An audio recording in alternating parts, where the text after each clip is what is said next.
Hello there. Welcome. You're in a safe, quiet space now. Let your shoulders fall. Loosen your jaw. Let your eyes gently close, or let them linger on the slow swirl of sleep. Tonight, we're going to visit a faraway world. Not in fiction, but in time. A world of sandals and warm sun, of polished marble and soft linen, of communal baths and the clink of amphorae, of orderly routines and simple joys. We'll be visiting the heart of an ancient empire, Rome, but not the Rome of war or politics. No generals or emperors tonight. Tonight, we drift through the quiet corners of an ordinary day, in the life of a regular Roman citizen. Let us step slowly into a day that began over 2,000 years ago. And as we walk through this peaceful world, let each word, each detail, help you rest. Deeper and deeper still. Waking with the sun, morning in ancient Rome. The sun begins to stretch its fingers across the terracotta rooftops of Rome. It is early, very early. The city is not yet awake, though some homes are already stirring. In the modest home of a Roman citizen, let's imagine his name is Gaius. The day begins as it often does, not with an alarm clock, but with the subtle light of morning seeping through the narrow windows of a domus. The floor is cool underfoot, smooth tiles, sometimes mosaic. The air still carries the faint scent of olive oil, dust, and sleeping embers. Gaius stretches slowly. There is no rush.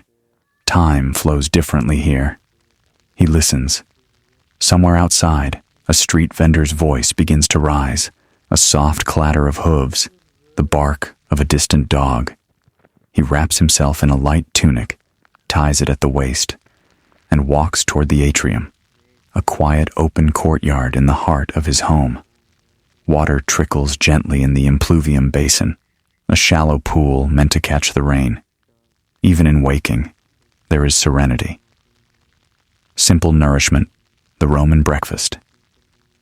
In the kitchen, a simple breakfast is laid out. A piece of bread, slightly stale but warmed by the fire. A few dates or olives. Perhaps a smear of soft cheese or a drizzle of honey if fortune has been kind. Romans called this ientaculum. It was a modest beginning to the day. A light meal before work, before errands, before the baths and chatter of the forum. Gaius eats quietly, dipping his bread in watered wine. Not to become inebriated, no, but as a safer alternative to the uncertain city water. His wife Livia is awake too. She hums softly as she arranges a basket for the market. The rhythms of the house are slow, deliberate, peaceful. Outside, the street begins to murmur. You can almost hear the wooden wheels, the shuffle of sandals, the flutter of togas as the city comes to life. The walk to the forum, morning streets. The sun is now fully risen. Shadows grow shorter, and the streets pulse gently with life. Gaius leaves his home and steps onto the cobbled road. The stones are worn smooth by time, each one holding the memory of countless feet. He passes by neighbors, nodding politely. Slaves carry baskets, children chase each other in laughter, and vendors call out their offerings.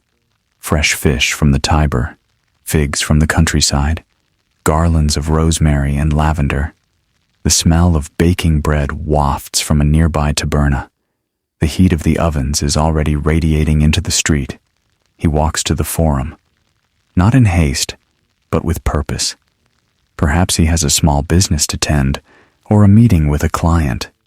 Perhaps, like many, he simply enjoys the company of others, the casual debates, the gossip, the rhythm of public life. Midday, pause, bathhouses and conversation. As the sun climbs higher in the sky, Rome begins to slow again. The heat encourages retreat, and the public's thaw.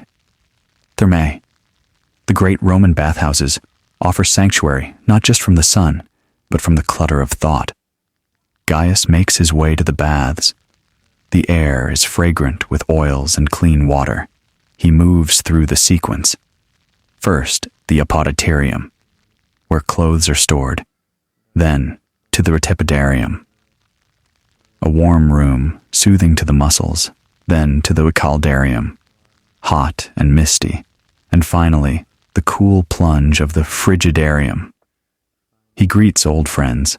They talk, not of war or empire, but of gardens, or theater, or philosophy. The talk is soft, like the ripples in the water. Some may receive a massage with scented oils. Others may simply sit and think. The bathhouse is not just for washing the body. It is a ritual, a rhythm of wellness and ease, a light midday meal and rest. After the baths, a light meal awaits. Prandium.